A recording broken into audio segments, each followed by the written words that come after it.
Alright, here's a problem we're having. The sunlight interferes with the ability for this door to lock. So I'm going to 3D print something to make this cover over here. And the first thing first, zero it out, and we'll see how long it takes. We'll see it now. That's about 67, 68. We can make something like 75 maybe. And we can make something along here that's equivalently long. So 75 plus 75, that's 100 something. By its width, it seems to be about 40. And along that line, there seems to be something at like the 35 range, or somewhat like 50. It depends on how you look at it. So somewhere here, there's like a cover over here. We can look at the cover over here too. That's a good measurement. The other side has some similar properties. Let me just double check if it is.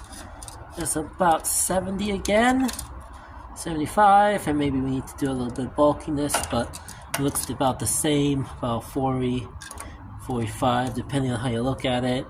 The bracket, yeah, we can work this out. Yeah, I think that's all we need. And we need a cover like this too. Overall, a very 3D print fixed problem.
It works well. I wasn't expecting that at all.